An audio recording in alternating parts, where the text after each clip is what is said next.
Hello, my name is Andrea Hopkins, and the title of this presentation is Alienation in the Worker. Alienation in the Worker is an idea presented by Karl Marx. This presentation will specifically be focusing on contemporary efforts and its relation to Karl Marx's idea of alienation. What is alienation? A general definition of alienation is the separation from an object or aspect of society. According to Marx's exchange labor, alienation in the worker is separation from the act of production or experiencing products as things as outside of you. Other aspects of alienation according to Marx's exchange labor include people as commodities, in which the worker becomes a cheaper commodity the more commodities he creates. Labor produces both products as commodities and people as commodities. Loss of reality, or alienation from the product, in which the worker becomes consumed by his object, which has power over him. Estrangement, alienation from the act or labor. Since the worker experiences his product as something outside of him, he also becomes alienated from the labor activity of producing the product. Other important themes to keep in mind when thinking of Marx's version of alienation.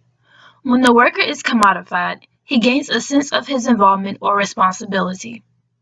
When the worker is consumed by his work, he becomes dependent on it as a means of survival or his main economic source of income.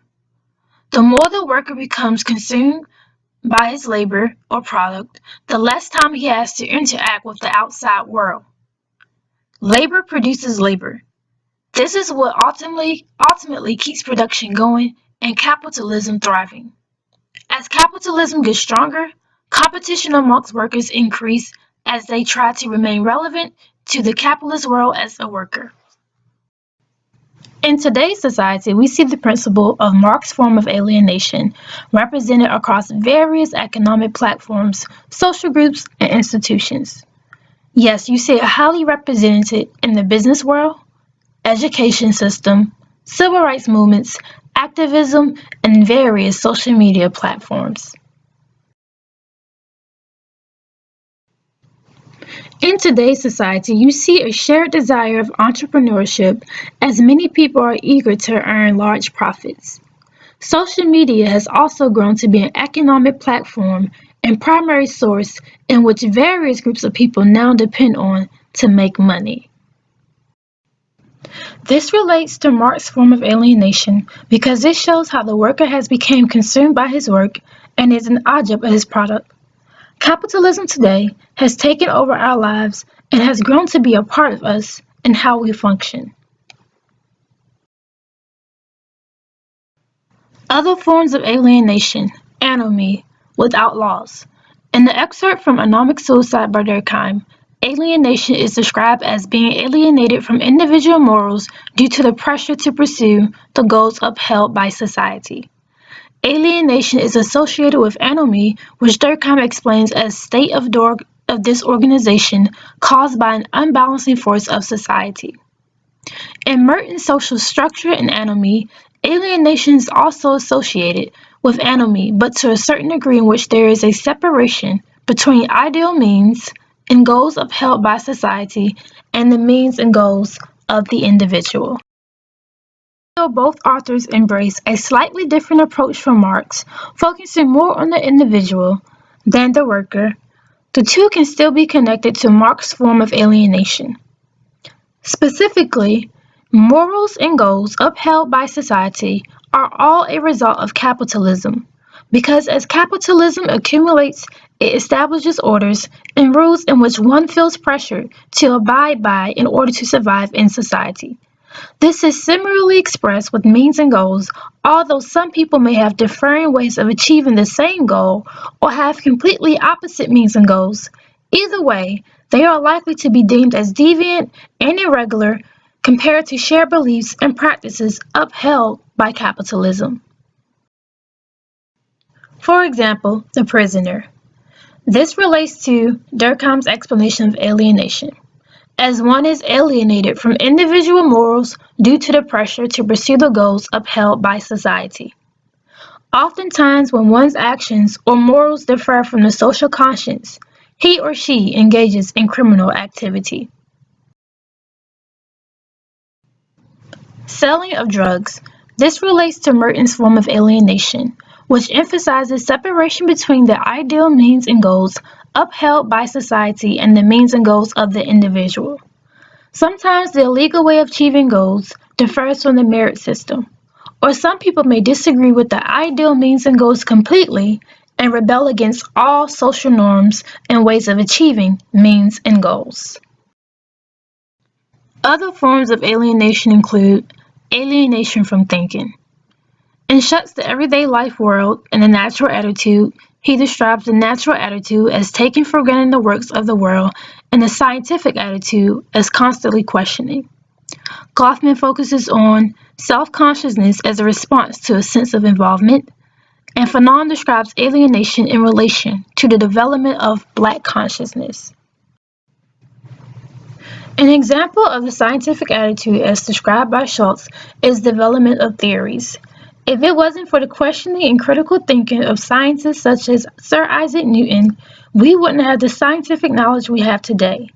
In fact, the development of scientific theories has caused capitalism to thrive by inspiring new inventions which allow more room for profit.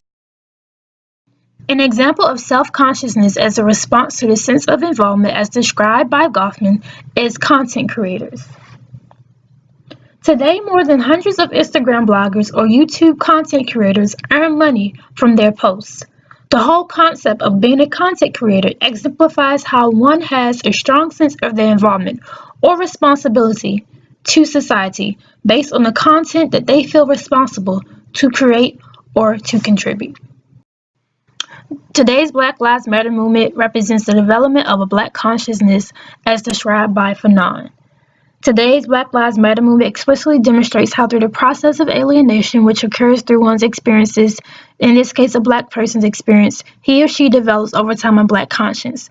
This relates to Marx's form of alienation because it shows how the strength of capitalism has caused minority rights groups to be exploited even when they try to engage in the means of achieving capitalistic goals. Alienation from habitus. In Bourdieu's Structures, Habitus, Practices, he emphasizes how structuring structures produce a habitus which serves as a source of alienation. Habitus, according to Bourdieu, are systems of durable and transposable dispositions that function as structuring structures. These structuring structures exist in structured institutions that we encounter every day, such as the courthouse, the school system, and the workplace. The courthouse serves as an institution to enforce laws. The school system further enforces meritocracy, and the workplace encourages one to get an idea of self-involvement to perform labor in order to receive income. As we're reviewing the forms of alienation in the main form which I discussed, Marx's form of alienation of the worker, I ask you to consider this question. Will the manifestation of capitalism ever come to an end? Some may argue that capitalism isn't necessarily viewed as bad to those who are making fortunes. The system of meritocracy will forever strengthen capitalism, and we can put an end to this if we stop depending on white capitalism.